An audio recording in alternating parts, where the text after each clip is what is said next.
ওরা কি আমারে দেখতে আসছে না আমার সাজগোজ দেখতে আসছে? হ্যাঁ বলছিলাম যে পাত্রীকে আসতে বলুন, পরে না হয় বাকি কথা হবে। এই আকবর, যা মৌমাকে একটু নিয়ে আয়। কেন যে মেয়ে হয়ে জন্ম নিছে, বিয়ের আগেই এত কষ্ট, না জানি বিয়ের পর আমাকে কত কষ্ট করে লাগবে। আরে আপু, আঙ্কেল তো তোমাকে নিয়ে যেতে বলছে। আমার যেতে ইচ্ছা করছে না, তুই কাজ করতে পারবি? আঙ্কেল, শুনেছি মৌ নাকি একটু অলস টাইপের। আগে একটু আল্লাহ দিছিল তো, এখন সে অনেক কাজ করে, কি বলো তাই না? আমার অনেক আগে থেকে একটা স্বপ্ন ছিল যে পাত্রপক্ষ যখন দেখতে আসবে তখন এমনি করে চেয়ারে বসিয়ে বউকে আমি দেখাবো। মা, তুমি একটু হেঁটে দেখাও তো। এখন আমাকে দেখেন, আমি যাওয়ার সময় তো হেঁটে যাব, তখন আমার হাঁটা দেখেন। হাঁটতে কষ্ট হচ্ছে তাই তো? ঠিক আছে, আপনি বসে থাকেন, হাঁটতে হবে না। আপনি যেহেতু আমাদের সামনে বসে আছেন, আমাদের সবাইকে একটু খাবারটা পরিবেশন করেন। মা, সবাইকে চা নাস্তাগুলো একটু আগায় দাও তো।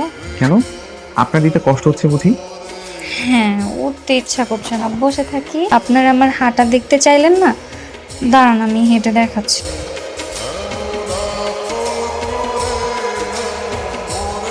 কি ব্যাপার, আপনি এবার ঘুরে চলে আসলেন যে? ও আচ্ছা, হাঁটতে কষ্ট হচ্ছে বুঝি?